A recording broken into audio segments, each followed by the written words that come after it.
Hello everyone, Peter Zion here. It is February 23rd. It's the first day of the Russian invasion of Ukraine, and I thought it would be useful to talk about the role that Ukraine and Russia play in the global economy so you have an idea of what's coming. We're likely to see large portions of their contributions melon scooped in the days and weeks ahead, just taken out completely. So whether it is countries putting sanctions on the Russians themselves, folks putting sanctions on Russian-occupied Ukrainian products, or as a part of the war, these productions being disrupted and no longer contributing to the global whole. One way or another, a lot of this stuff is simply going to fall out of the system and is not going to come back in any sort of rapid speed, if ever. We are entering a deglobalized world, so it's likely that anything goes offline is not going to be coming back at all. So first and obviously most important is natural gas.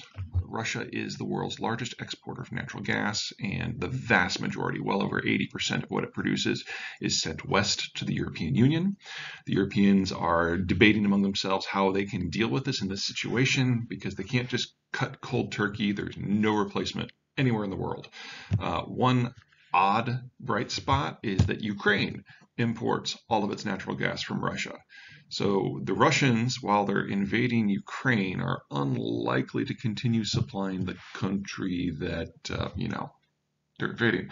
That means that the only way that the Russians can get their natural gas to Europe is through circuitous routes, one going north through the Baltic Stream pipeline, the Nord Stream pipeline as it's known, and another one going south into Turkey, which then has a spur that goes up to Europe.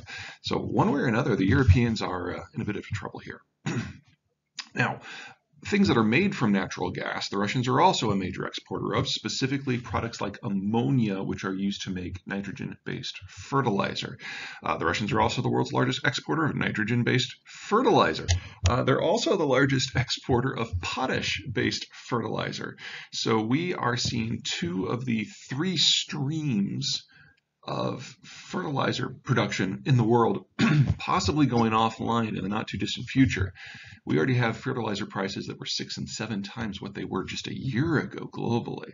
We were already looking down the maw of a potential global famine. Now it's pretty much guaranteed. A third, the Russians are major producers and exporters of iron ore, which also means that they're the world's largest exporter of semi-finished iron and low-quality steel. Hard to have a modern world without that.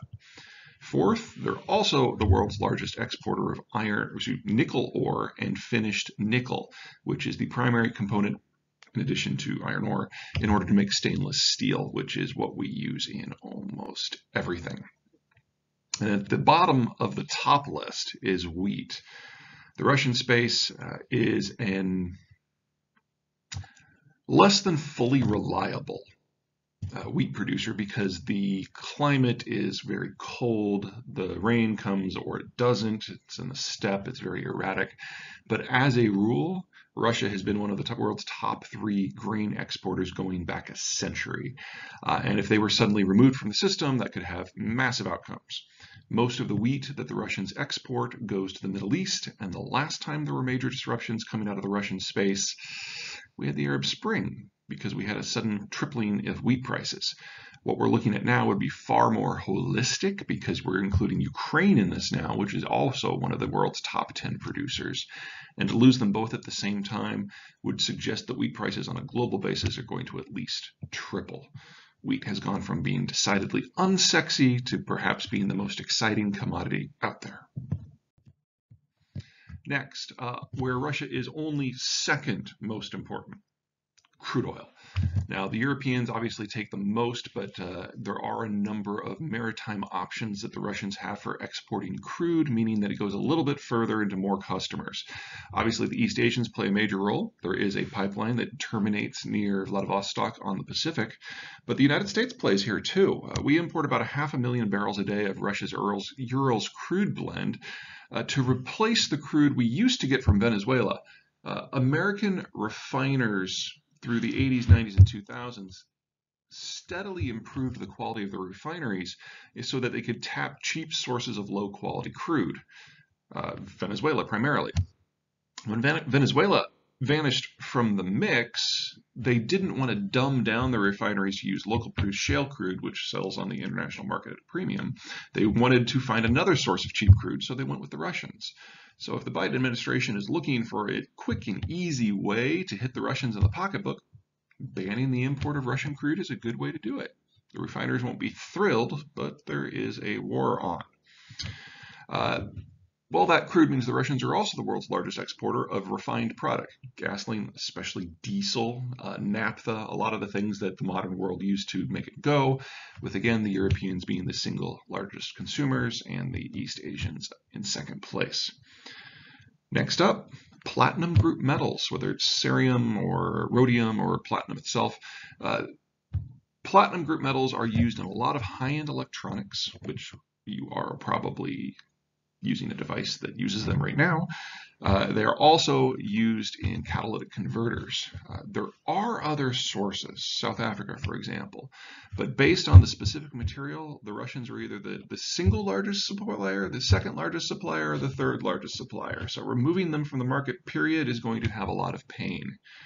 They're also the world's second largest exporter of sawn wood, or if you're British, timber.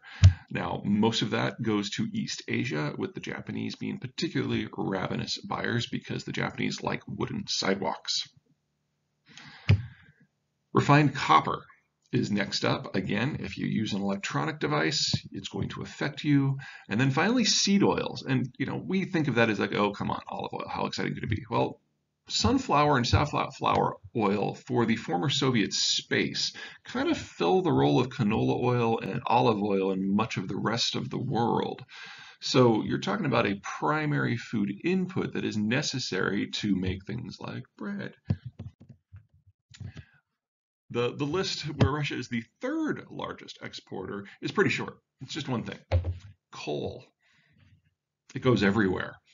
And if we're moving into a world where Russian oil and Russian natural gas is constrained, coal is one of the few backup power systems that's possible. Now, I'm sure that some people are going to say, well, this is a wonderful opportunity for all of us, and for the Europeans in particular, to double, triple, and quadruple down on green energy tech. The problem is that green energy tech can't solve the problems where it's going to be.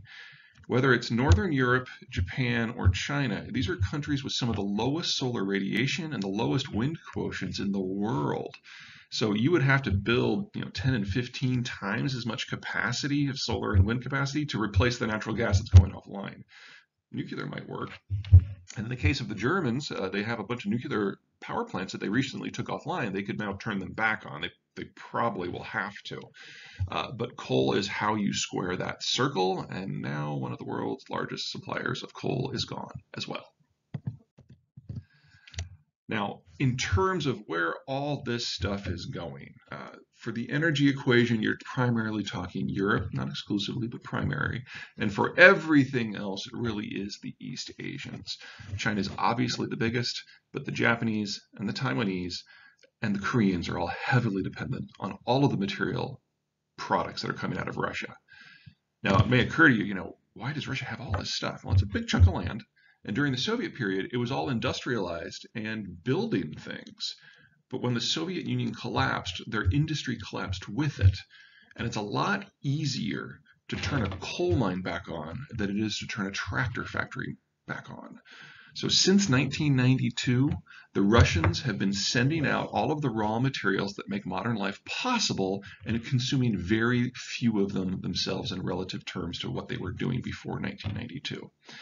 And we got used to it. A big part of why inflation has been so low from 1992 until this year is that the Russians have been pouring oil on troubled waters, literally, and natural gas, and wheat, and coal, and platinum, and steel, and nickel.